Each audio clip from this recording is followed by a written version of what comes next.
சபைக்கு வர்றதுல தான் ஜனங்க, அது ஒரு சபைக்கு வருகிற போதே ஒரு அன்போடு வருவாங்க. என்ன அன்பு? மாம்ச அன்பு. என்ன சனிக்கிழமை எல்லாம் ஒன்றா தவறு பண்ணியிருப்பாங்க.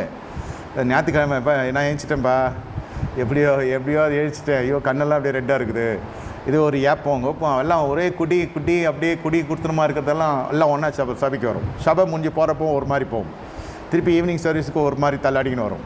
குடிச்சிட்டு வரமாட்டான், நடுவில் இருக்கிற கேப்பில் எல்லாம் தீர்ந்துடும், நிவர்த்தி ஆகிடும். இப்படியா ஜாலியாக இருந்தவங்க இப்போ ஹோலியாக மாறுறாங்க.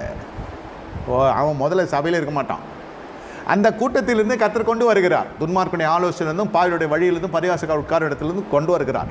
இது 3 நாட்கள் மன அளவில் இந்த குரூப்லேருந்து வெளில வரார் பவுல். அவர் சும்மா தான் இருக்கிறார். மனம் என்ன சிந்தித்து கொண்டிருக்கிறது? கண்ணு போச்சேன்றது இல்லை. ஐயோ நம்ம வாழ்க்கையில் எல்லாமே தெரிந்த ஒரு ஞானியாக செயல்பட்டோமே, நம்ம மிகப்பெரிய அஞ்ஞானியாக இருக்கிறோமே.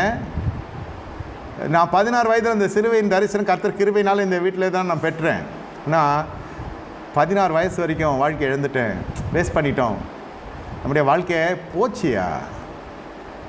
இந்த நல்ல தெய்வம் என்னென்னு தெரில. கூட இருந்ததெல்லாம் கிறிஸ்டின் பசங்க, ஆனால் தெரியாது. அதுதான் சொல்கிறேன், நாம தரிக்கப்பட்டது வேறு, நீங்கள் தனிப்பட்ட விதத்தில் அறிந்து கொள்வது வேறு. இந்த அறிவு வரணும் தான் கர்த்தர் சிலருடைய கதவுகளை அடைத்து வைத்திருக்கிறார், சிலருடைய இடங்களெல்லாம் பூட்டி வைத்திருக்கிறார். வர வேண்டியது வரல, திறக்கப்பட வேண்டியது திறக்கணும். உங்கள் கண்கள் திறக்கப்படணும். பாவ சங்கர்த்தனம் அதெல்லாம் நான் அதுக்குள்ளெல்லாம் போல. நீங்கள் உங்கள் சொந்த ஜீவியம் செழிப்படைய ஒரு இடத்தை நீங்களே உங்கள் வீட்டில் உட்கார்ந்து உங்கள் பாவங்களை நீங்கள் கர்த்தருக்கு முன்பு அறிக்கையிட்டு பாருங்கள். அது விட்டு விடுகிற அளவிற்கு உங்கள் மனம் திரும்பணும். இது உங்களுக்கு கொடுக்கப்படுகிற வீட்டு பாடம். உங்கள் ஜபம் அல்ல தீர்க்கதரிசி ஜபம், வீடு சந்திப்பு, இதெல்லாம் காட்டிலும் வாழ்வடைவதற்கு எளிமையான வழி சொல்கிறேன். பாவங்கள் தான் நன்மை தடை செய்கிறதுன்னு வேதம் சொல்லுது.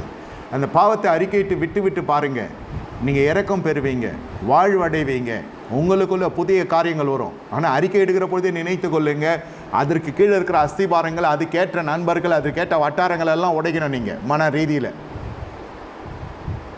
நல்லா புரிந்து கொள்ளுங்க. பழைய நட்புகள் கரைப்படுத்திடும் உங்களை. நீ பார்வை அடையும்படிக்கு என்ன அனுப்பினார்? ஒரு பரிசேன மார்க்கத்தில் இருக்கிற மனுஷனிடத்தில் அணினியா போகிறதுக்கு எவ்வளோ பயமாக இருக்கும். சிங்கத்துக்கு போய் நீங்கள் சாப்பாடு போட்டு வர மாதிரி பவுல் அப்படியே தூக்கி அவனை கொள்ளையே பண்ணியிருப்பான். அந்த மாதிரி மனுஷன்தான் அவன். ஆண்டவர் சொல்ல, நீ போ, அவனுக்காக ஜெபம் பண்ணு, அவனை நான் சந்திக்க வேண்டிய விதத்தில் சந்திக்க போகிறேன். அவன் பாட வேண்டியது பெரிதாக இருக்கிறது, எவ்வளவாய் பாடுபட வேண்டும் என்பதை நான் காண்பிப்பேன். இது தண்டனை இல்லை, கிறிஸ்துவுக்கு சகிக்கிறான். அதன் பிறகு இந்த மனுஷன் போகிற எல்லா இடத்திலும் ஒரு ரத்தம் சிந்தாமல் வந்ததே கிடையாது. கிறிஸ்துவுக்காக சொல்லுகிறேன் பாருங்கள். பூர்ண மனம் திரும்புதல் ஒரு மனிதனை குணப்படுத்தும். நீங்கள் மனம் திரும்பிங்க.